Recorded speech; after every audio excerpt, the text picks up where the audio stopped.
یہ کلام اللہ تبارک تعالیٰ نے حضرت جبریل امین کے ذریعے سے نبی محترم صلی اللہ علیہ وسلم کے قلب اطہر پر اتارا جو ہے۔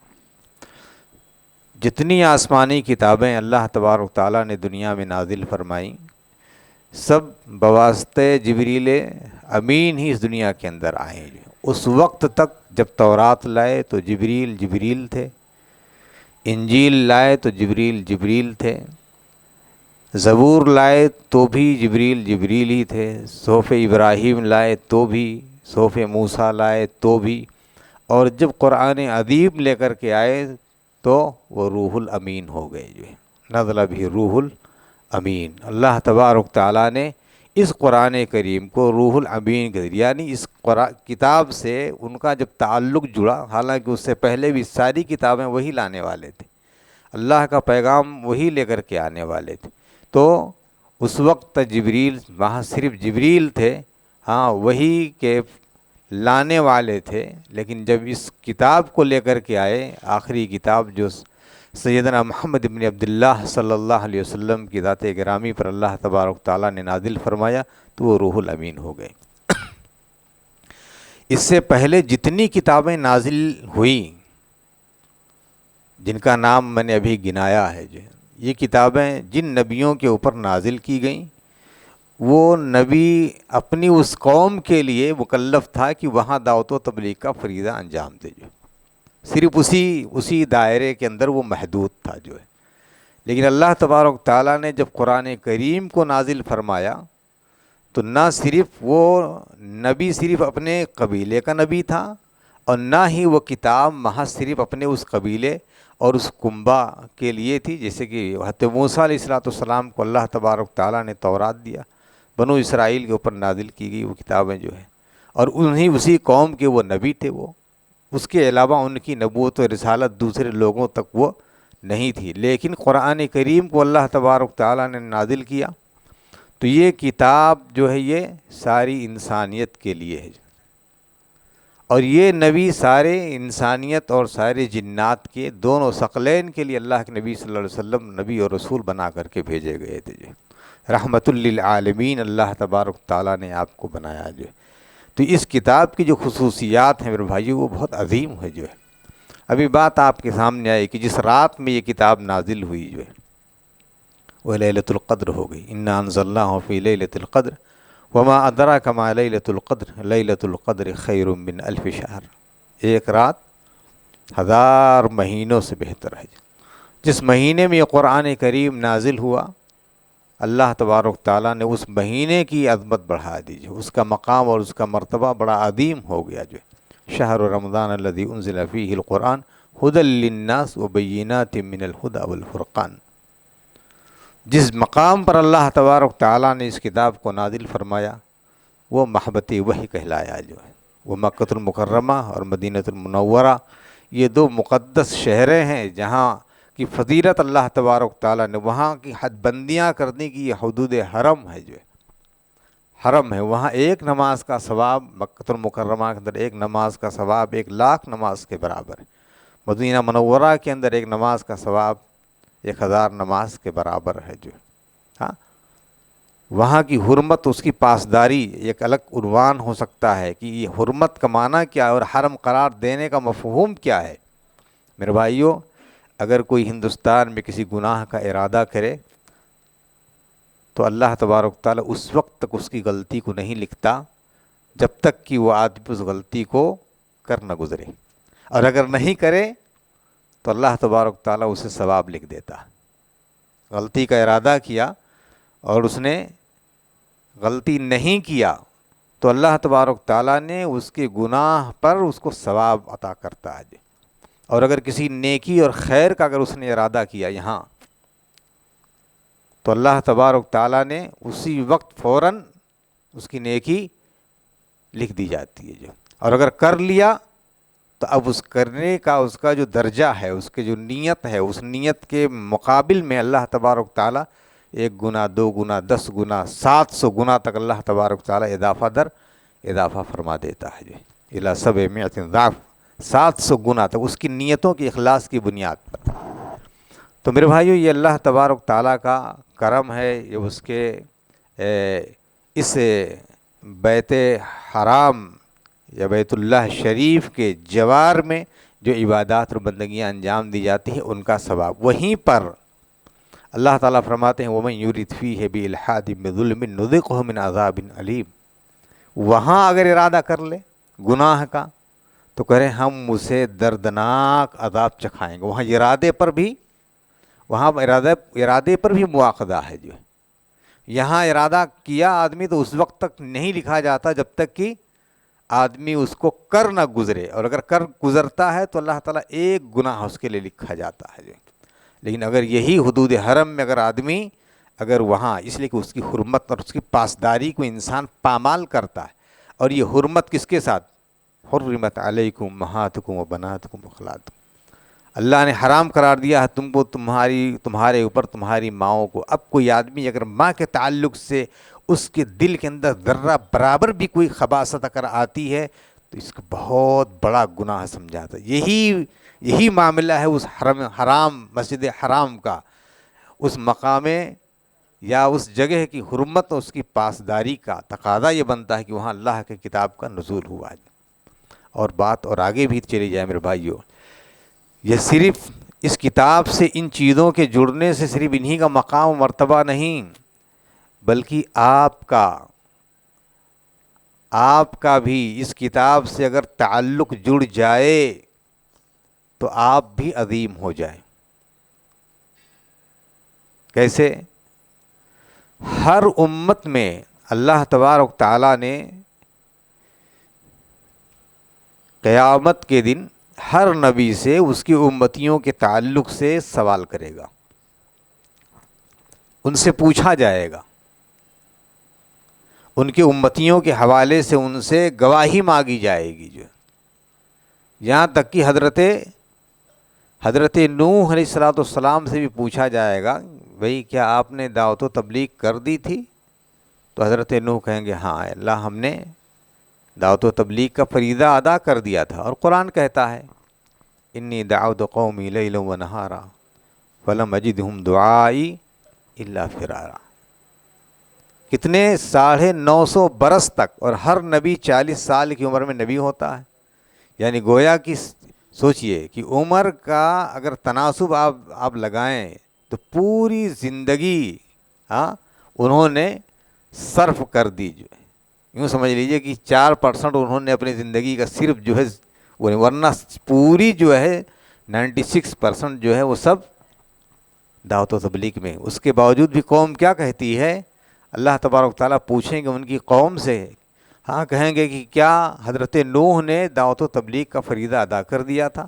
تو قوم کیا کہے گی ما جاءنا بنذیر، ہمارے ہاں تو کوئی ڈرانے والا ہی نہیں آیا تھا۔ سوچئے 950 برس تک دعوت و تبلیغ، اور اس کے باوجود قوم کا جواب کیا ہوگا کہ ہمارے ہاں تو کوئی ڈرانے والا ہی نہیں آئے گا۔ اللہ تبارک تعالیٰ حضرت نوح سے پوچھیں گے کہ بھئی آپ کے پاس کوئی گواہ ہے جو آپ کی طرف سے کوئی گواہی دے؟ تو جانتے ہیں کیا جواب ہوگا؟ محمد و امتہ۔ اور آپ جانتے ہیں گواہی کے لیے کن چیزوں کی ضرورت ہوتی ہے؟ گواہی کے لیے آنکھ سے اس معاملے کو دیکھنا ضروری ہوتا ہے جس معاملے کی آپ گواہی دینے جا رہے ہیں، یا اس چیز کے بارے میں جس چیز کے بارے میں آپ سے گواہی طلب کی جا رہی ہے، آپ اپنے کان سے اس چیز کو آپ نے سنا ہو۔ یہ آپ دنیا کے کوئی بھی جج کے سامنے اگر آپ جائیں کسی معاملے میں، آپ تو یہی پوچھے گا کہ کیا آپ نے اس معاملے کو دیکھا ہے، اس چیز ہوتے ہوئی آپ نے دیکھی ہے، یا اس تعلق سے آپ نے اپنے کانوں سے سنا ہے؟ اگر کوئی کہے کہ نہیں تو کیا کہیں گے تمہاری گواہی نہیں مانی جائے گی۔ تب ہم لوگ تو بھائی حضرت نوح علیہ السلام کا زمانہ اور ابھی اللہ کے نبی کی بعثت کے بعد سے 1450 سال تقریباً یہی ہو گئے ہیں، اور کتنا لمبا وقفہ ادھر گزر گیا ہے، اور ہم لوگ گواہی دیں گے کیوں؟ کس بنیاد پر؟ اسی قرآن کریم کی بنیاد پر کہ ہم نے جو چیز دیکھی ہے وہ اس قرآن کی نگاہ، اس کے چشمے سے ہم نے دیکھی ہے اور جو چیز ہم نے سنی ہے اس قرآن کریم کے کان سے ہم نے سنی ہے، اسی لیے ہماری گواہی ہماری گواہی اتنی صدیوں کے بعد بھی ہماری گواہی حضرت نوح علیہ الصلوۃ والسلام کے تعلق سے ہماری گواہی تسلیم کی جائے گی، مانی جائے گی جو۔ اور اللہ تبارک تعالیٰ نے قرآن کریم میں ارشاد فرماتا ہے کذالک جعلناکم امۃ وسطا لتکونوا شہداء علی الناس ویکون الرسول علیکم شہیدا۔ خوش ہو جاؤ، اور خاص طور سے اہل حدیث ہو، تم خوش ہو جاؤ جو ہے کہ اللہ تبارک تعالیٰ نے تمہیں اس لائق بنایا ہے کہ تم اللہ کی کتاب کا حق ادا کرتے ہو، اور اس کی روشنی میں آپ اپنے دنیاوی اور اپنے اخروی سارے عبادات اور بندگیاں اور حقوق و معاملات سب اسی کے روشنی میں حل کرتے ہو، اور اس کی تفسیر اور اس کی تعویل نبی محترم صلی اللہ علیہ وسلم کی ذات گرامی اور آپ کے اقوال اور آپ کے افعال جن پر ہمارا عمل ہے، ہم ہی اس لائق ہوں گے کہ ہم گزشتہ امتیوں کے تعلق سے ہم گواہی دیں گے۔ اور یہ قرآن کریم کے اس وضاحت کے بعد کذالک جعلناکم امۃ وسطا لتکونوا شہداء، نہ ہمارے ہاں افراط ہے اور نہ ہمارے ہاں تفرید ہے، ہم درمیان پر اعتدال پر ہیں جو ہے، ہمارے ہاں غلو نہیں ہے، زیادتی نہیں ہے، ظلم نہیں ہے، ہاں ہم حق پر ہیں، اعتدال پر ہیں جو ہے، ہاں اور یہی امت وسط کا تقاضا ہے، ہاں تو اللہ تبارک تعالیٰ نے ہمیں اس لائق بنایا ہے کہ ہم گواہی دیں۔ اللہ کے نبی صلی اللہ علیہ وسلم نے حضرت عبداللہ ابن مسعود رضی اللہ تعالیٰ عنہ سے کہا کہ مجھے کچھ تھوڑا سا قرآن سنائیے، مجھے کچھ قرآن سنائیے۔ کہنے لگے کہ اللہ کے نبی قرآن آپ پر نازل ہوا اور میں آپ کو قرآن سناؤں جو ہے۔ کہنے لگے نہیں میرا دل چاہتا۔ دیکھو یہ ایک دلیل ہے اس بات کی، آج کچھ لوگ ہیں جن کا یہ دعویٰ ہے کہ نہیں کسی نہ معلم کی ضرورت ہے اور نہ کسی استاذ کی ضرورت ہے، بس قرآن خود پڑھ لو اور قرآن خود سمجھ لو جو ہے۔ اور کچھ لوگ تو مادرزاد معلم پیدا ہوتے ہیں، یعنی مادرزاد معلم پیدا ہوتے ہیں جو اس طرح سے۔ یہ سوچ لیجئے کہ دنیا میں اگر کسی کو استادی اور شاگردی کی ضرورت اگر نہیں تھی تو آپ صلی اللہ علیہ وسلم کی ذات ہو سکتی تھی، آپ صلی اللہ علیہ وسلم کی ذات ہو سکتی تھی، لیکن اللہ تبارک تعالیٰ نے وہ سنت بتا دی۔ حضرت جبریل نازل ہو رہے ہیں اور صرف ایک بار نہیں نازل ہوئے جو ہے، ہر رمضان کو آ رہے ہیں، وَيَتَدَارَسُهُ الْقُرْآنَ، قرآن کریم کا مدارسہ کرا رہے ہیں، پڑھا رہے ہیں۔ درس مانے پڑھانا ہوتا۔ کچھ لوگ کہیں کہ آج استاذ کی ضرورت نہیں ہے جو ہے، ہاں اور آج تو Facebook university, WhatsApp university, Instagram university, بڑی یونیورسٹیاں اور کالجز ہیں کہ جہاں لوگ پڑھ رہے ہیں اور سن رہے ہیں جو ہے، اور بڑے بڑے لوگ لنگوٹی باندھ کر کے اور تفسیریں ایسی کر رہے ہیں کہ آپ خاص طور سے ہمارا نوجوان طبقہ جو ہے بالکل ایک دم پانی پانی ہوا جا رہا ہے، اور وہ سمجھتا ہے کہ اب علم اڑیل دیا گیا ہے ان لوگوں کی زبانی، ہاں اور پچھلے جو لوگ کچھ کر کے گئے ہیں انہوں نے تو کچھ ادا ہی نہیں کیا تھا جو ہے۔ آج حالات یہ آگے میرے بھائیوں، تو اللہ تبارک تعالیٰ نے حضرت جبریل امین کو نازل کیا جو ہے، ہاں فَإِذَا قَرَأْنَاهُ فَاتَّبِعْ قُرْآنَهُ۔ کون پڑھا رہے تھے؟ جبریل پڑھا رہے تھے۔ فَإِذَا قَرَأْنَاهُ فَاتَّبِعْ قُرْآنَهُ، جب ہم پڑھائیں تو اے نبی آپ ان کے ساتھ ساتھ پڑھیے، آپ ان کے ساتھ ساتھ پڑھیے۔ تو آج ہمارے یہاں اس نوعیت کی جو سلسلہ ہے، جو تعلیمی جو منہج ہے، آج وہ تبدیل ہو گیا ہے جو۔ تو اللہ تبارک تعالیٰ حضرت جبریل امین کو نازل فرماتا اور آپ آ کر کے قرآن کریم کا مدارسہ کراتے، آپ ان کو سمجھاتے۔ آج تو آپ دیکھیں ابھی ایک بہت بڑا ایک معاملہ سوشل میڈیا کے اوپر عام ہے، ایک مولوی نے تو یہ کہہ دیا کہ قرآن کریم جو ہے یہ گرامر پر نہیں اترتا ہے، نعوذ باللہ۔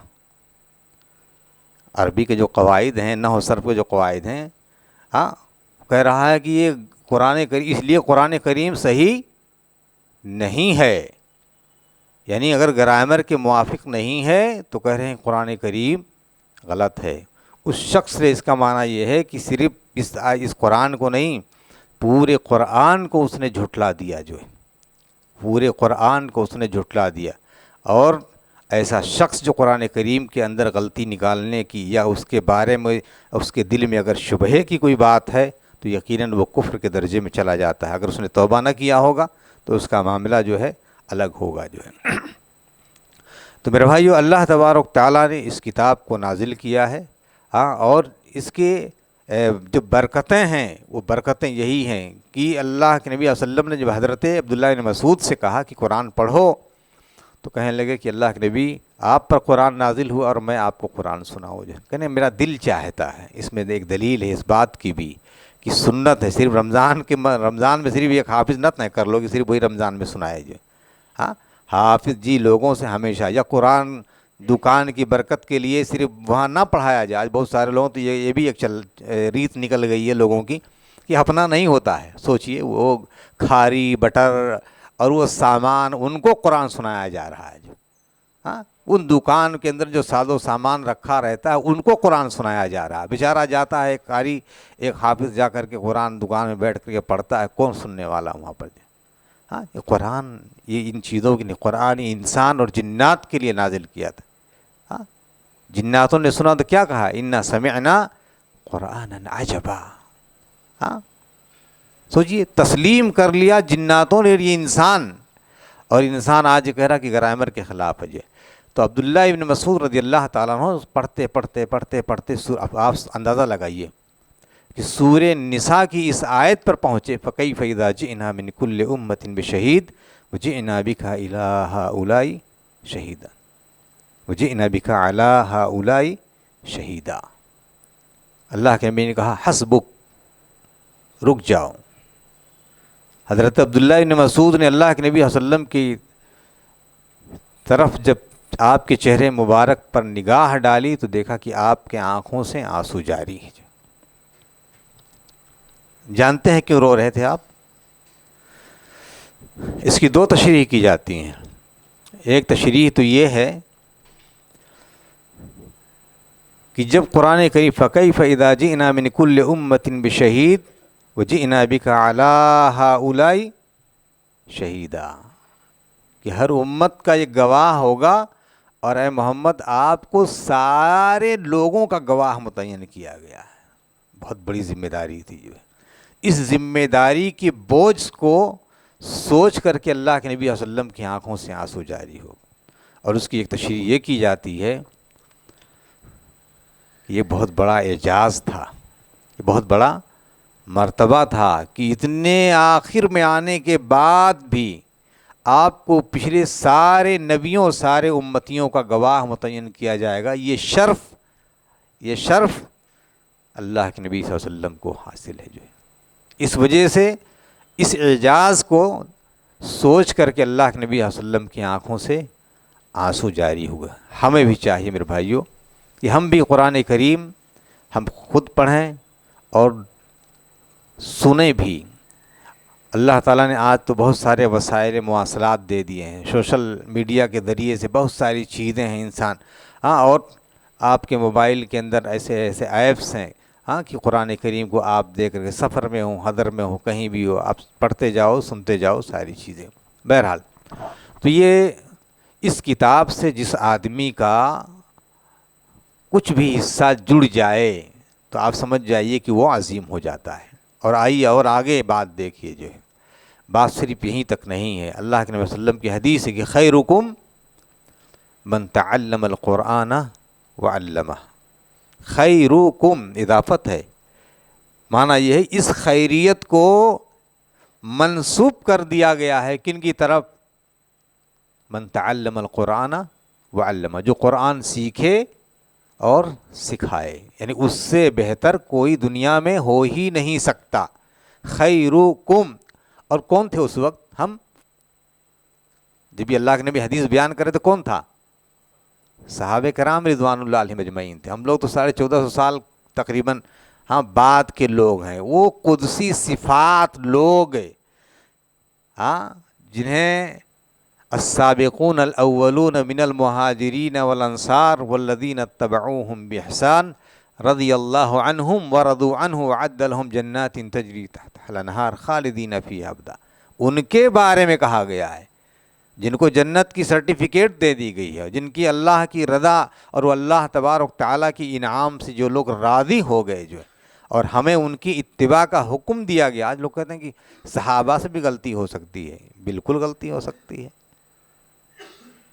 معصوم دنیا میں انبیاء کرام علیہم السلام کی صرف ذات ہیں جو ہے، لیکن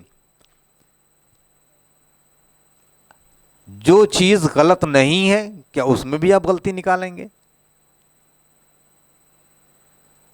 اور نعوذ باللہ اللہ تبارک تعالیٰ نے ان کی اتباع کے بارے میں جو بات کہہ دی ہے، والذین اتبعوہم بإحسان رضی اللہ عنہم، تو ان سے اللہ راضی ہوا، اور جو لوگ ان کی اتباع کریں، ان کے نقش قدم پر جو چلیں گے، ان سے بھی اللہ تبارک تعالیٰ راضی ہوگا جو ہے۔ تو یہ صحابہ کرام رضوان اللہ علیہم اجمعین کی جماعت تھی۔ تو خیرکم کی جو حدیث وارد ہوئی کہ تم میں یعنی صحابہ کرام میں بھی سب سے افضل کون تھا؟ جو قرآن کریم سیکھے اور قرآن کریم سکھائے جو ہے۔ بھلے ہی دنیا میں آج ان کا مقام نہیں ہے جو ہے، انگریزی کا ٹیچر وہ 70-80 سے اس کی شروعات ہوتی ہے سیلری کی، اور عربی ٹیچر کی شروعات 700 800 7000 8000 سے آج ان کی شروعات ہوتی۔ ہاں، جب حق کی بات آئے گی تو میں بتاؤں گا اس میں کہ اس کے بارے میں بھی آپ جواب دینے کے لیے اللہ کے یہاں تیار رہنا۔ جب آپ سے یہ سوال کر لیا جائے گا کہ انگریزی پڑھانے کے لیے 1000 روپیہ ٹیوشن دیتے تو، اور مولوی صاحب کو قرآن پڑھانے کے لیے 50 روپیہ، اور وہ بھی ابھی مولوی صاحب نے 1-2 بار اگر مانگ لیا، ارے کیا 50 روپلی کے لیے، وہ بھی روپلی کے لیے اتنا زیادہ سر میں درد کیے ہوئے ہو جو میرے بھائیوں۔ تو خیرکم من تعلم القرآن وعلمہ، تم میں سب سے بہتر وہ ہے جو قرآن سیکھے اور سکھائے۔ یہ جو بچے جن کو پڑھ رہے ہیں نا، جانتے ہو اللہ کی قسم دنیا میں ان حفاظ کرام اور ان علماء سے زیادہ مالدار کوئی نہیں ہوگا قیامت کے دن انشاءاللہ۔ کیوں؟ یہ ایک بچہ جس کو انہوں نے سورۃ الفاتحہ یاد کرا دیا ہے، اور جتنی صورتیں انہوں نے یاد کرا دی ہیں، جتنی نماز میں وہ پڑھے گا، یہ ثواب ان کے کھاتے میں بھی جاتا رہے گا جو، چاہے وہ چاہے نہ چاہے، وہ ارادہ کرے چاہے ارادہ نہ کرے، وہ مولوی صاحب کے کھاتے میں آٹومیٹک، جیسے وہ آج کل بزنس کے بہت سارے ٹکس چل رہے ہیں کہ وہ لنک کیا کہتے ہیں، چین بناؤ، چین بزنس کی، یہ کرو تو اس کا منافع، آپ نے ایک کلائنٹ کو جوڑ لیا، پھر دوسرے کا بھی آپ کو، تیسرے کا بھی آپ کو، چوتھے کا بھی آپ، جتنے جڑیں گے، ایسے ہی اللہ تبارک تعالیٰ نے یہ چین بنا دیا ہے کہ یہ علماء اکرام، یہ حفاظ، جن بچوں کو عربی کی قرآن کریم کی تعلیم دیتے ہیں، جب سورۃ فاتحہ پڑھے گا، جب نماز پڑھے گا، اللہ تبارک تعالیٰ آٹومیٹک ان کے کھاتے کے اندر وہ ثواب منتقل کرتا رہے گا جو نیکیاں۔ سوچ لیجیے، اور بھی قرآن کریم کی نیکیاں کتنی، من قرأ حرف من کتاب اللہ فلہ حسنہ والحسنۃ بعشر امثالہا، لا اقول الف لام میم حرف بل الف حرف ولام حرف ومیم حرف۔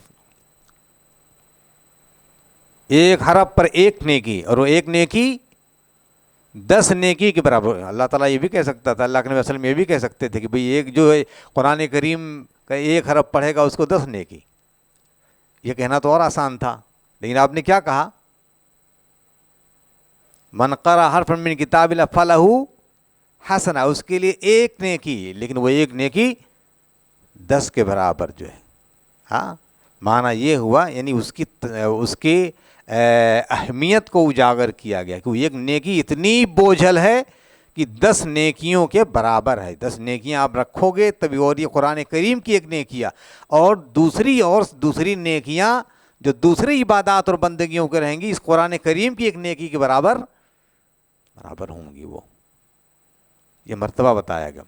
اور ایک بات اور یہاں پر وہ بھی سمجھتے چلیں، جو آج بہت سارے لوگ ہیں قرآن کریم کو انگریزی میں، ہندی میں، مراٹھی میں اور دوسری زبانوں کے اندر اس کا ترجمہ سے مراد یہ ہے کہ اس کا کیا کہتے ہیں اس کو انگریزی میں، ایک تو ہوتا ہے ٹرانسلیشن اور ایک ہوتا ہے ٹرانسلیٹریشن، یعنی اسی عربی زبان کو دوسرے زبان میں چینج کر دینا جو، اور یہ شرعاً جائز نہیں ہے، یہ شرعاً جائز نہیں ہے۔ کیوں؟ اس لیے کہ سب سے بڑا گناہ تو یہ ہے کہ گویا کہ آپ عربی زبان نہیں پڑھ رہے ہو، آپ عربی زبان نہیں پڑھ رہے ہو، اور اللہ کی کتاب کس زبان میں نازل ہوئی؟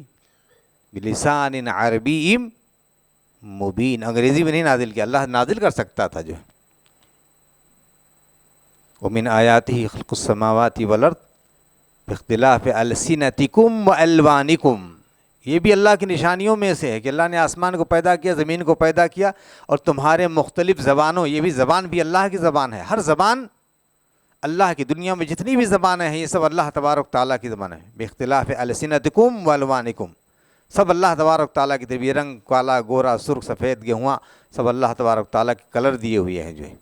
ہاں ایسے ہی زبانیں بھی اللہ کی دی ہوئی ہیں، لیکن اللہ نے قرآن کریم کو کس زبان میں نازل کیا؟ عربی زبان میں نازل کیا جو. اچھا، اللہ کے نبی صلی اللہ علیہ وسلم کے زمانے میں صرف عربی زبان ہی بولی جاتی، دوسری زبان نہیں بولے جاتے تھے؟ دوسری زبان بھی بولی جاتی تھی. سلمان فارسی رضی اللہ تعالیٰ عنہ کہاں سے آئے تھے؟ فارس سے آئے تھے، ایران سے آئے تھے. اور ان کے اسلام کا قصہ پڑھو، صحیح بخاری کے اندر تفصیل کے ساتھ پڑھو، قصہ بیان کیا، ان کے زبانی بیان کیا گیا ہے. اس قصے کو آپ پڑھیے کہ کیسے وہ اسلام میں داخل ہوئے. تو فارسی زبان میں بھی اللہ کے نبی صلی اللہ علیہ وسلم کو ٹرانسلیٹ کر کے دے سکتے تھے جو، لیکن نہیں، عربی زبان ہی. دوسری چیز یہ ہے کہ جیسے ابھی میں کہوں الف لام میم، اب انگریزی میں لکھیے ذرا اس کو، کتنے حرف بنیں گے؟ یہاں تو 3 ہی حرف ہیں عربی میں، الف لام میم. اور انگریزی میں آپ لکھیے صرف جو ہے الف، صرف یہ 3 حرف ہو جائیں گے اس کے، 4 ہو جائیں گے. تو کہہ رہے ہیں کہ یہ گویا کہ اب آپ کہو گی بھائی ہم کو زیادہ ثواب چاہیے، ہم انگریزی میں پڑھ رہے ہیں اس لیے کہ الفاظ زیادہ ہو گئے، الفابیٹ زیادہ ہو گئے اس کے اندر، ہم کو اس کے حساب سے. لیکن اللہ نے عربی کے حساب سے آپ کو حساب دینا ہے. اللہ نے نیکیاں عربی کے ساتھ متعین کر دی ہیں، اسی لیے آپ کو عربی میں پڑھو گے تو ہی آپ کو اسے وہ نیکی مل پائے گی جو. تو میرے بھائی یہ اللہ تبارک تعالیٰ کی کتاب ہے، یہ عظیم کتاب ہے.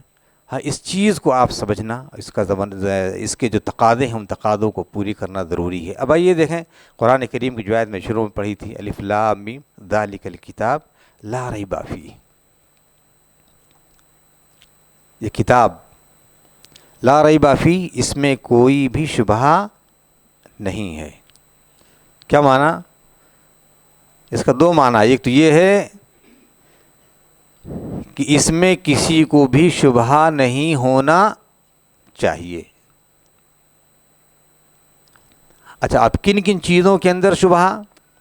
اس میں شبہ نہیں ہونا چاہیے کہ اللہ کا کلام نہیں ہے، اس میں شبہ نہیں ہونا چاہیے کہ یہ کلام اللہ تبارک تعالیٰ کا یہ آسمانی کلام ہے، اس میں شبہ نہیں ہونا چاہیے کہ یہ حفاظت کے ساتھ نہیں آیا، نہیں یہ حفاظت کے ساتھ آیا. ہاں اس میں شبہ ہرگز نہیں ہونا چاہیے کہ قرآن کریم کے اندر 114 صورتیں ہیں. ورنہ آج لوگ کیا کہتے ہیں، آج ہمارے ہاں شیعہ کہتے ہیں کہ نہیں، قرآن کریم کے اندر 40 پارے نازل ہوئے تھے. کتنے؟ 40 پارے، 10 پارے جو حذف کر دیے وہ. ہاں ایسے سورۃ الولایہ کے نام سے ایک سورت نازل ہوئی تھی، سورۃ الولایہ، وہ سورت سنیوں نے اس کو حذف کر دیے جو ہے. اور اس سے ایک بڑی بات کہتے ہیں کہ اس میں بھی شبہ نہیں ہونا چاہیے کہ یہ سیدنا محمد ابن عبداللہ صلی اللہ علیہ وسلم کے ذات گرامی پر نازل ہوا. ورنہ یہ بھی کہا جاتا ہے کہ نہیں، قرآن کریم حضرت علی پر نازل ہونے والا تھا اور حضرت جبریل سے نعوذ باللہ غلطی ہو گئی اور لا کر کے انہوں نے محمد صلی اللہ علیہ وسلم کو دے دیا. جو اس میں شبہ نہیں ہونا چاہیے کہ یہ اللہ کا کلام نہیں ہے، یہ امانت داری کے ساتھ یہ نازل ہوا. اور اس میں بھی کوئی شبہ نہیں ہونا چاہیے کہ اس کی تفسیر آپ صلی اللہ علیہ وسلم نے بیان نہیں کی ہے. آج بہت سارے لوگ ہیں کہتے ہیں کہ ان سب الفاظ کے جو معنی، اس کی تفسیر آپ سے وارد نہیں ہے.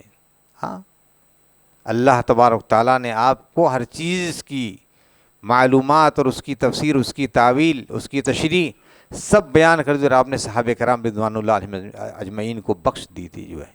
اور یہ جو سلسلہ چلا آ رہا ہے یہ اسی دور سے ہے جو ہے. اس میں کوئی شبہ نہیں ہونا چاہیے کہ اس کی جو رسم الخط ہے وہ عربی ہے، اس میں کوئی شبہ نہیں ہونا چاہیے. اب یہاں کچھ لوگ ایک اشکال پیش کرتے ہیں کہ نہیں، یہ تو زیر زبر پیش، یہ تو حجاج بن یوسف کے زمانے میں یہ لگایا گیا تھا. ٹھیک ہے، کوئی بات نہیں ہے. تو کیا اس سے پہلے قرآن غلط پڑھا جاتا تھا؟ ہاں اچھا یہ بتائیے کہ اردو ہم لوگ بولتے اردو لکھتے اس پر زیر زبر پیش لگا رہتا ہے؟ نہیں پڑھ پاتے ہیں کیا اردو؟ یعنی جب تک زیر زبر پیش نہیں لگا رہے گا اردو میں ہم نہیں پڑھ پائیں گے؟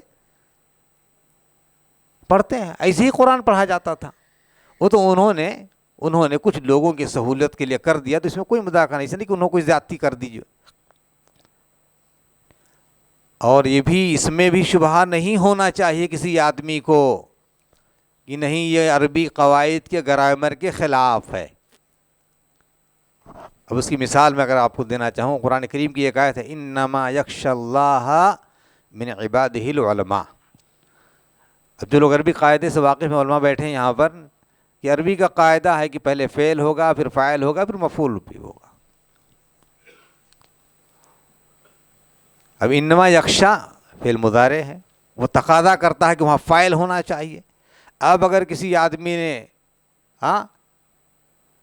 آدمی نے صرف گرامر کو فالو کیا اور گرامر کے اعتبار سے اگر وہ سمجھنے کی کوشش کی تو کہے گا نہیں یخشا اللہ ہونا چاہیے, یخشا فعل مضارع اور اللہ جو ہے یہ فاعل ہونا چاہیے. نعوذ باللہ, یہ زمین آسمان کے اوپر گر پڑے گی اور جتنے لوگ ہیں سارے کے سارے وہ سب دب کر کے ہلاک ہو جائیں گے. جو اتنی بڑی غلطی ہوگی. معنی کیا ہوگا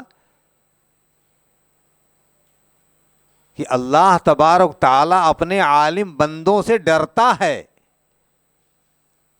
استغفر اللہ. صرف ایک زیر زبر کا فرق جو ہے, پیش اور زبر کا فرق جو ہے, اب آج جو لوگ بیچارے جو کہتے ہیں کہ نہیں عالم کی ضرورت نہیں ہے, کسی معلم کی ضرورت نہیں, وہ کہاں سے جان پائیں گے یہ؟ ہاں کہاں سے سمجھ پائیں گے؟ وہ نہیں سمجھ پائیں گے وہ. اور دوسری چیز اس میں بھی کوئی شبہہ نہیں ہونا چاہیے کہ اس کا جو رسم الخط ہے وہ عربی ہے اور اسی طور پر لکھا جائے گا جس طور پر لکھا گیا ہے. جیسے مثال کے طور پر الحمدللہ بسم اللہ الرحمن, کتابت کا قاعدہ یہ ہے اگر آپ لکھیں گے تو میم کے بعد جو ہے الف آنا چاہیے, لیکن آپ مصحف اٹھا کر کے دیکھیے آپ کو کھڑا زبر ملے گا. عالمین آپ دیکھیں گے تو وہاں پر بھی الف نہیں ہے, وہاں کیا ہے, وہاں عین پر کھڑا زبر ہے جو ہے عالمین. جیسے قرآن میں لکھا گیا ہے آپ ویسے ہی لکھو گے اور اس کو ویسے ہی آپ پڑھو گے. جو آپ کو اس میں ذرہ برابر بھی مداخلت کی یا اس کی تصحیح گنجائش نہیں. اس لیے اس میں کوئی شبہ نہیں ہے کہ یہ صحیح کتاب ہے اور اس میں یہ غلطیوں سے بالکل پاک ہے. جو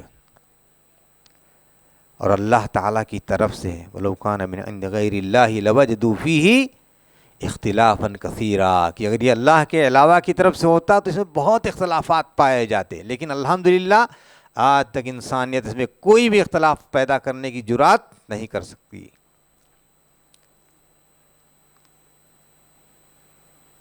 اور اسی لیے چیلنج کر دیا گیا جو ہے, ہاں پہلے چیلنج کیا گیا اس جیسی کوئی کتاب لاؤ, نہیں لا سکے, پھر چیلنج کیا اس جیسی کوئی صورت لے کر کے آؤ, نہیں لا سکے, پھر چیلنج کر دیا کہ کوئی آیت لے کر کے آؤ, نہیں لا سکے, چیلنج کر دیا گیا کوئی کلمہ لے کر کے آؤ, نہیں لا سکے, یہاں تک کہ حرف سے بھی چیلنج کر دیا گیا. سوچئے کہ وہی الف لام میم نون, ہاں الف با تا سا جو روزانہ پڑھتے تھے, قرآن کریم میں آیت آئی نون والقلم وما یسطرون, قاف والقرآن, یہ قاف بھی نہیں لا پائے, نون بھی نہیں لا پائے, یعنی اتنے زیادہ بزدل ہو گئے ہاں کہ ایک حرف بھی نہیں لا سکے اس وقت. اس لیے اس میں ذرہ برابر بھی شبہ نہیں ہونا چاہیے کہ اللہ تبارک, یعنی جتنی چیزیں اس کتاب سے جو بھی چیزیں جڑ جائیں آپ کے دل و دماغ کے اندر آپ مطمئن رہیں جو ہے کہ یہ اللہ کی کتاب ہے, صحیح کتاب ہے, غلطیوں سے پاک کتاب ہے, اس میں کوئی بھی غلطی اور کوئی بھی خطا نہیں ہے, یہ سیدھے راستے کی طرف رہنمائی کرتی ہے. آج بہت سارے لوگ کیا کہتے ہیں کہ قرآن پڑھو گمراہ ہو جاؤ گے. استغفر اللہ, کتنا بڑا اتہام ہے اس قرآن کریم کے اوپر کہ قرآن پڑھو گے تو گمراہ ہو جاؤ گے جو ہے. ہاں ان ھذا القرآن یہدی للتی ہی اقوم ھدی للمتقین ذالک الکتاب لا ریب فیہ ھدی للمتقین. متقیوں کے لیے اللہ تبارک تعالیٰ نے اس میں ہدایت رکھی ہوئی ہے, اور کہا جاتا ہے کہ قرآن پڑھو گے تو گمراہ ہو جاؤ گے. اور اس سے بڑی گستاخی یہ کی جاتی ہے کہ اگر قرآن کریم کی کوئی تعلیم اگر ہمارے اماموں کے اقوال سے, ان کے فرمودات سے اگر یہ ٹکرائے تو ہم قرآن کریم کو کی تعویل کر لیں گے. استغفر اللہ. تعویل کی اجازت ان کو بخشی گئی ہے؟ ہاں نہیں. اس لیے میرے بھائیو قرآن کریم کے تعلق سے جن چیزوں کا تقاضا ہے ان تقاضوں کو پورا کرنا چاہیے. میں کچھ باتیں قرآن کریم کے حقوق کے حوالے سے ذکر کرتا چلوں.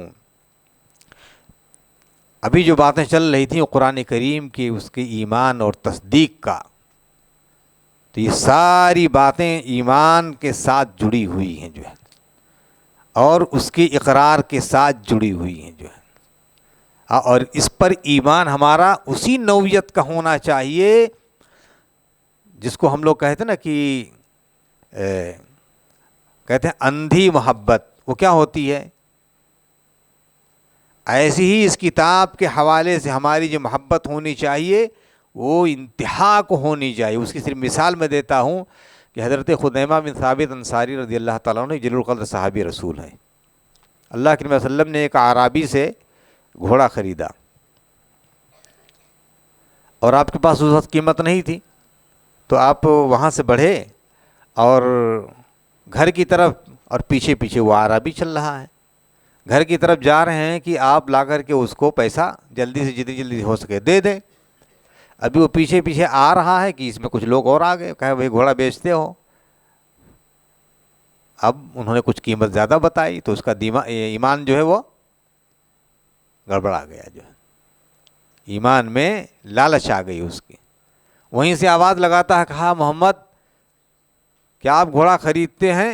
ارے اللہ کے بندے سودا طے ہو گیا ہے، اب پیسہ دینے کی بات ہے، تو آپ پیسہ دے لے جا. بہرحال کہا نہیں، اگر آپ خریدے تو گواہی لے کر کے آؤ. جو ہاں آپ گواہ لے کر کے آؤ. اب کوئی آدمی مارکیٹ جاتا ہے، کوئی چیز خریدتا ہے، ہم دیونار آپ جاتے ہو بکرا خریدنے، تو کیا آپ وہاں پر کوئی بکرا خریدو تو گواہ بھائی ہم نے یہ بکرا خریدا ہے؟ نہیں، اس کی میں ضرورت نہیں ہے گواہی کی. جو ہے بہرحال اس کا ایمان، بات ہونے لگی، لوگ جمع ہو گئے وہاں پر، بہت سارے لوگ جمع ہو گئے، صحابہ بھی وہاں پر جمع ہوئے. کیسا آدمی ہے یہ؟ ہاں یہ محمد جو صادق اور امین ہے، جب اسلام نہیں نازل ہوا تھا اس سے پہلے آپ کی ذات یہ تھی جو ہے، ہاں اور اب یہ کیا کیسا کہہ رہا ہے؟ بہرحال وہ اس بات کے اوپر اڑا رہا کہ نہیں، اگر آپ نے خریدا ہے تو آپ گواہ پیش کرو. حضرت خزیمہ بن ثابت انصاری رضی اللہ تعالیٰ عنہ وہ کھڑے ہوئے، کہا کہ میں گواہی دیتا ہوں کہ آپ نے گھوڑا خریدا ہے. جو ہے اللہ کے نبی صلی اللہ علیہ وسلم اس اعرابی کو چھوڑ کر حضرت خزیمہ کی طرف پلٹ گئے. کہا بھائی آپ کیسے گواہی دیتے ہو؟ اس وقت تو آپ موجود بھی نہیں تھے جب میں نے کہا کہ اللہ کے نبی جب غار حرا سے آپ پر وحی نازل ہوئی اور آپ نے آ کر کے مکہ میں کہا تھا کہ مجھ پر اللہ کی کتاب نازل ہوئی ہے، اس وقت ہم نے آپ کی تصدیق کی تھی. جاؤ آپ اسراء اور معراج سے جب آئے اور کہے کہ میں جو ہے اس رات میں گیا ہوں اور جا کر کے سدرۃ المنتہا کے وہاں سے واپسی میری اس رات کے، اس وقت ہم نے آپ سے گواہی نہیں مانگی تھی. جب آپ اپنے زبان سے کہتے ہو کہ گھوڑا میں نے خریدا ہے تو میں گواہی دیتا ہوں کہ گھوڑا آپ نے خریدا. اس وقت اللہ کے نبی صلی اللہ علیہ وسلم نے حضرت خزیمہ کی گواہی کو دو گواہی، انسانیت میں صرف وہی ایک شخص ہے، وہی ایک شخص ہے انسانیت میں کہ جن کی گواہی دو کے برابر مانی جاتی ہے. اسی لیے ان کو ذی الشہادتین کہا جاتا ہے، اور ذو الشہادتین دو گواہ والے. جو کسی بھی مسئلے میں خزیمہ گواہی اکیلے دے دیں تو گویا کی دو گواہ مانی جاتی. تو یہ تصدیق ہمارا جیسے نبی کی محبت میں اور شہادت میں اور قرآن کریم کے اقرار میں اللہ کے نبی صلی اللہ علیہ وسلم کی زبان سے وہ چیز وارد ہوئی اور آپ نے کہا تو یہ نبوت کا تقاضا تھا، انہوں نے اس کا حق ادا کیا. ایسے ہی قرآن کریم کے تعلق سے بھی ہمارا اعتقاد اسی نوعیت کا ہونا چاہیے. یہ پہلا حق ہے میرے بھائیو قرآن کریم کہ ذالک الکتاب لا ریب فیہ ھدی للمتقین الذین یؤمنون بالغیب یقیمون الصلاۃ ومما رزقناہم ينفقون والذین یؤمنون بما انزل الیک وما انزل من قبلک وبالآخرۃ ھم یوقنون. دوسرا تقاضا میرے بھائیو اس کتاب کا کیا ہے؟ اس کتاب کا تقاضا یہ ہے کہ ہم اس کو پڑھیں. ورتل القرآن ترتیلا. اور اللہ اور دعوت داعیوں کے لیے خاص طور سے تو یہ ہدایت ہے، یتلو علیہم آیاتہ ویزکیہم ویعلمہم الکتاب والحکمہ. دعوت کا آغاز ہی سے، چاہے وہ عربی سمجھنے والا ہو چاہے سمجھنے والا نہ ہو. لیکن سب سے پہلے آغاز کہاں سے ہوگا؟ آج تو ہمارے یہاں پہلے انگریزی ٹرانسلیٹ دے دو, ہندی ٹرانسلیٹ دے دو. نہیں, پہلے آپ ذہن سازی کیجیے. آپ ان کو بتائیے کہ اللہ کی کتاب عربی زبان میں نازل ہوئی ہے. انگریزی دے دو سمجھے گا کہ انگریزی ہی میں نازل ہوئی ہے یہ. اس کو آپ بتائیے جو ہے. اور ہمارے ہاں تو آج بہت سارے لوگ جو صرف بانٹنا جو ہے سمجھتے ہیں کہ یہی دعوت و تبلیغ کا سب سے بڑا فریضہ, بس قرآن تھما دو ہاتھ میں, کہہ رہے ہیں حق ادا ہو گیا. نہیں میرے بھائیوں, یہ کتاب یہ بانٹنے والی کتاب نہیں ہے. یہ کتاب ویسے ہی اس کو پڑھنا اور پڑھانا جیسے اللہ تبارک تعالیٰ نے اس کی سنت چھوڑی ہے. جبریل آپ کو, آپ نے اپنے صحابہ کو, اور یہ سلسلہ چلتا رہا ایسی. یہی طریقہ ہے اس کی دعوت و تبلیغ کا جو ہے, اس کی تعلیم کا. بہت عظیم کتاب ہے یہ. تو اس لیے قرآن کریم کو پڑھا جائے. اور اگر کوئی آدمی نہیں پڑھتا تو آپ جان لیجیے کتنی بڑی نیکی سے محروم ہوتا ہے انسان جو ہے. کتاب مبارک, کتاب انزلناہ الیک مبارک لیدبروا آیاتہ. یہ مبارک کتاب ہے. کیا معنی مبارک؟ کہ اس کا پڑھنا مبارک ہے, اس کا رکھنا مبارک نہیں ہے. یعنی گھر کے اندر جو ہے قرآن کریم رکھ لو. کچھ لوگ جو آج جو ہے لٹکا رہے ہیں دیواروں پر, دکانوں میں لٹکا رہے ہیں. نہیں, یہ پڑھنے کے لیے آئی ہے کتاب جو ہے. پڑھنا مبارک ہے جو ہے. پڑھو گے تو آپ کی ذات پر اس کی برکت کے اثرات ہوں گے جو ہے. اس کا اثر ہوگا آپ کی زندگیوں میں, تبدیلی ہوگی جو ہے. آپ لیکن آپ ایسے ہی رکھے رہو, وہ ایسے ہی ہے, اس کی مثال ایسی ہے جیسے شہد کی بوتل رکھے رہو. بہت شہد وہ بہت شفا یاب ہے, اچھی چیز ہے جو ہے. لیکن شہد کی بوتل اسے گردن میں لٹکائے رہو گے تو آپ کو کچھ فائدہ ہوگا؟ کچھ بھی فائدہ نہیں ہوگا. کوئی ٹیبلٹ اگر گلے میں گردن میں اسے لٹکائے رکھو, فائدہ ہوگا اس کا؟ نہیں ہوگا. جو ایسی قرآن کریم اللہ کی کتاب ہے, یہ پڑھنے کے لیے نازل ہوئی ہے, مبارک کتاب ہے جو یہ. اور اللہ کے نبی کو حکم دیا کہ وَرَتِّلِ الْقُرْآنَ ترتیلا. قرآن کریم کو پڑھو. ترتیل کے معنی ہوتے ہیں تجوید کے ساتھ. آج بہت سارے بڑے بڑے اسٹیجوں پر 60 کروڑ کے اسٹیجوں پر لوگ جو ہے قرآن کریم ایسی ٹانگ توڑتے ہیں کہ آپ افسوس اللہ کی پناہ. میرے بھائیو, یہ بے ادبی ہے قرآن کریم کی جو ہے, بے ادبی ہے یہ. اللہ کی کتاب کے ساتھ گستاخی ہے جو ہے. اور جانتے ہو فقہائے کرام کے سلسلے میں جو ہے علماء نے ان کے مسائل ہے کہ لہن جلی اور لہن خفی. لہن جلی اگر ارتکاب کر دیا تو نماز باطل ہو جائے اس آدمی کی جو ہے, نماز ہی صحیح نہیں ہوگی جو ہے, حق ہی نہیں ہے اس کو. اور اسی لیے قرآن کریم کا یہ وصول, اس کا ضابطہ ہے کہ یہ جو کتاب ہے اللہ تبارک تعالیٰ کی, یہ کتاب بات وہاں رک گئی تھی کہ اگر اس کتاب کا جاننے والا اگر موجود ہے تو اس کے آگے پھر سارے لوگ ہیچ ہیں جو ہے. کہ اگر 6 سال کا بچہ بھی اگر وہ حافظ قرآن ہے, الحمدللہ ابھی ہمارے یہاں ایک بچہ 1-2 ماہ ہوا, ابھی 6 سال کا بچہ ہے جس نے حفظ قرآن مکمل کیا ہے. حضرت عمر بن سلمہ رضی اللہ تعالیٰ عنہ چھوٹے صحابی 6 سال کے بچے ہیں, ابا بھی پیچھے ہیں, دوسرے اور صحابہ بھی ہیں جو ہے. اللہ کے نبی سفر میں ہیں اور یہ ہوا کہ بھئی اب نماز پڑھ لی جائے, تو امامت کون کرائے گا؟ وہ جن کے بال پک گئے ہیں, جو کرتا پاجامہ پہنے ہیں, یا جن کی داڑھیاں لمبی ہیں وہی پڑھائیں گے نماز؟ نہیں, اسلام کا ضابطہ یہ ام القوم اقرؤہم لکتاب اللہ. قوم کی امامت وہ کرائے گا جو قرآن سب سے زیادہ جاننے والا. موٹا تازہ ہے, لمبا ترنگا ہے, داڑھی ہے, کرتا پاجامہ پہنا, ان سب چیزوں کا وصول نہیں ہے. اب سوچیے ابا ہیں, بچہ جو سب سے زیادہ قرآن کیسے یاد کیا اس کے؟ دیکھ کر کے پڑھا اس نے؟ نہیں, قافلے گزرتے تھے, راستے پہ گھر تھا, گزرتے تھے پڑھتے. اس کا معنی یہ دلیل یہ ہے کہ لوگ جب پڑھتے جاتے گزرتے تھے قرآن پڑھتے جاتے. تو ہمارے یہاں کیا, ہمارے یہاں تو گانا گنگنایا جاتا ہے جو, سیڑیاں چلتی ہیں جو لوگ گاتے ہیں.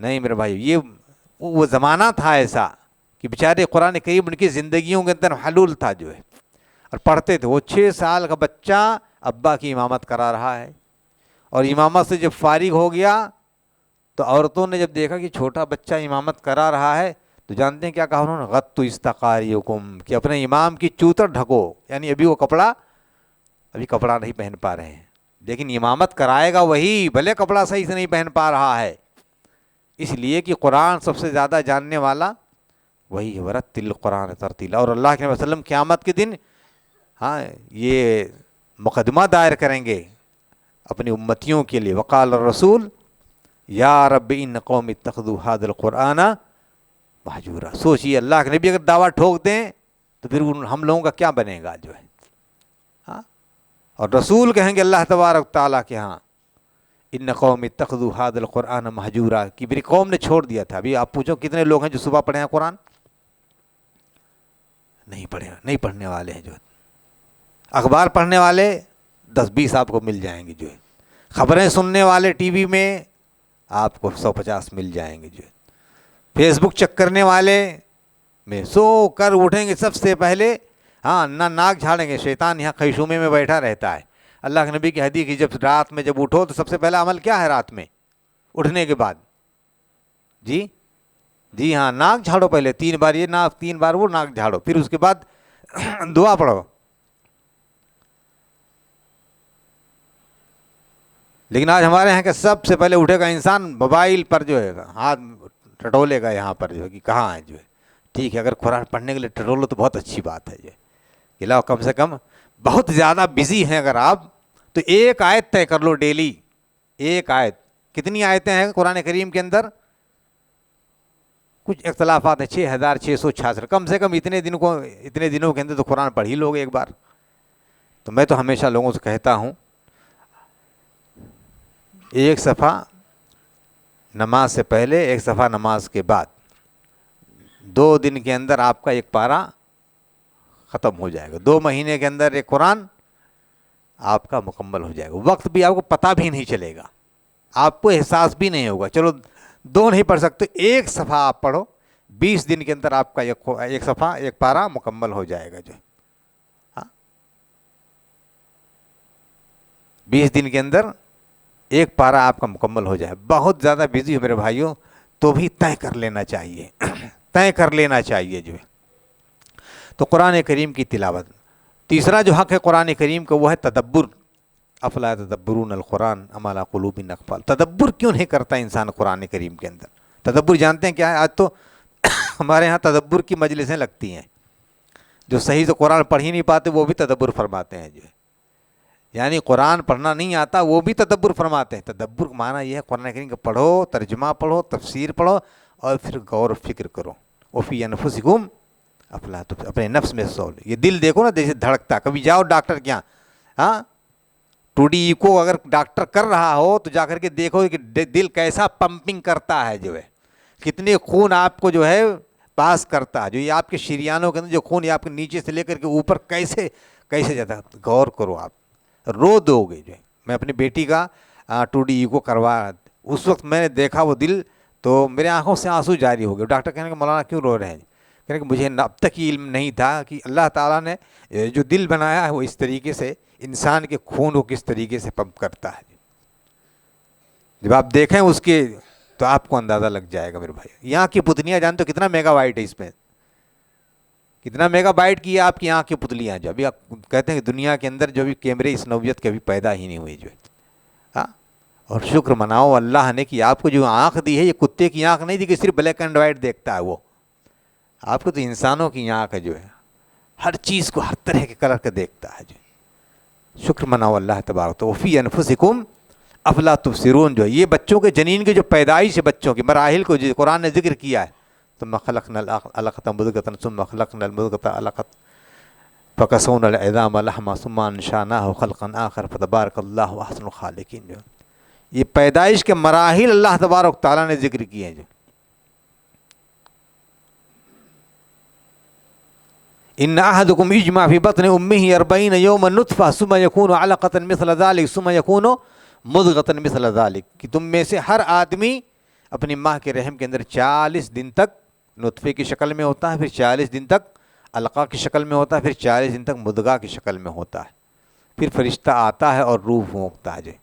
جانتے ہو سائنس اس چیز کو تحقیق کرنے کے لیے کتنی خواتین کو ذبح کیا تھا؟ اور بتایا جاتا ہے کہ تقریباً 80 عورتوں کو انہوں نے مارا تھا اس تحقیق کے لیے جو ہے، اور قرآن کریم میں آج سے 1450 سال پہلے اللہ تبارک تعالیٰ نے اس کو بتا دیا ہے کہ اس طریقے سے یہ پیدائش کے یہ مراحل ہیں یہ انسان کے، جو حدیث میں بھی اور قرآن کریم میں اس کا ذکر ہے۔ جب اس نے وہ سائنس جس نے یہ کیا تھا، اس کو جب اس کا علم ہوا تو کہا کہ مجھے اگر یہ ملا ہوتا تو میں یہ گناہ نہ کرتا۔ یہ اللہ کا کلام، تدبر کرو جو ہے۔ ایک مصری عالم اور ایک مستشرق، دونوں عربی کے ماہرین ہیں، دونوں نے کہا کہ لاؤ آج ہم جہنم کی صفات کا ہم کچھ تذکرہ کرتے ہیں، لکھتے ہیں، اور آیتیں کچھ ہم مطلب عربی جملے ہم لوگ بناتے ہیں کہ جہنم کیسی ہے۔ بہرحال دونوں بیٹھے، ایک مسلمان اور ایک مستشرق، وہ بھی عربی زبان کا ماہر ادیب، بیٹھے لکھتے رہے۔ جب ان کا قلم جواب دے گیا تو اس نے کہا، مستشرق نے مسلمان سے کہا کہ ذرا بتاؤ قرآن میں اس کا تذکرہ کس نوعیت کا ہے؟ تو سورہ قاف کی آیت پڑھی گئی، یوم نقول لجہنم حل امتلأت وتقول حل من مزید، کہ جب ہم جہنم سے کہیں گے کیا تو بھر گئی، تو کہے گی کیا اور بھی ہے؟ جہنم کہے گی کیا اور بھی ہے؟ کہہ رہے اس سے بڑی کوئی بات ہو ہی نہیں سکتی ہے، ایسا کلمہ، ایسا کلام اور ایسی تعبیر جو ہے کچھ انسان سے نہیں ہو سکتی ہے، جو وہیں پر وہ ایمان لے آتا ہے۔ تو اللہ تدبر کرے انسان قرآن کریم کے اندر، جو کہ اللہ تبارک تعالیٰ نے افلا ينظرون الى الابل کیف خلقت، اونٹ کو دیکھو، پانی بھر لیا ہے، اب چلا جائے 7 دن تک پانی ملے نہ ملے، اللہ نے جھلی بنائی ہے، پانی رہتا ہے، اور پتہ نہیں کس طریقے سے اس کو اس کے معدے کے اندر کیسے جاتا ہے، یہ اللہ کی قدرت ہے۔ افلا ينظرون الى الابل کیف خلقت والى السماء کیف رفعت والى الجبال کیف نصبت والى الارض کیف سطحت فذکر انما انت مذکر۔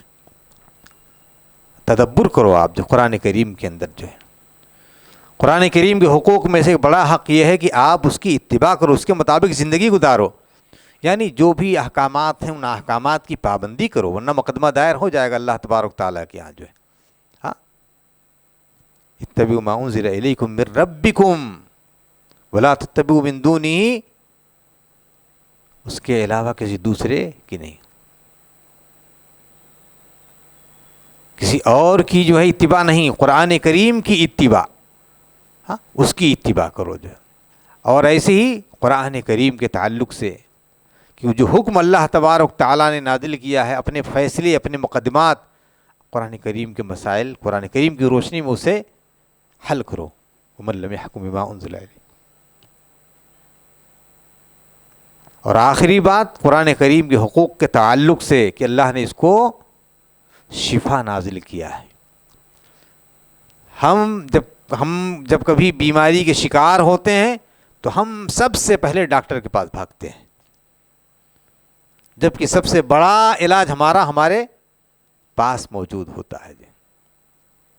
وَنُنَزِّلُ مِنَ الْقُرْآنِ مَا هُوَ شِفَاءٌ وَرَحْمَةٌ لِّلْمُؤْمِنِينَ۔ ہم نے قرآن کریم کو شفا، ابو سعید خدری کی روایت سے بخاری کے اندر بڑا واقعہ مشہور ہے، رقیہ شریعہ کا جو ہے، ہاں کہ صحابہ کی جماعت کہیں گئی، وہ کسی قوم کے ہاں، انہوں نے وہاں مہمان نوازی کی طلب کیا، لوگ مہمان نہیں بنائے، کریے کہ شیخ کو ڈنگ مار دیا، بچھو نے یا سانپ نے مار دیا۔ اب تلاش کیا، ساری دوائیں نہیں کہنے بھائی ایک جماعت آئی تھی، چلے ذرا انہی لوگوں سے پوچھ لیتے ہیں۔ ایک صحابی تھے، کہا کہ ٹھیک ہے ہم تو رقیہ کر دیں گے، لیکن یہ ہے کہ ہم کچھ اس کا بدلہ لیں گے۔ کیا بدلہ لیں گے؟ بقریاں طے ہو گئیں جو۔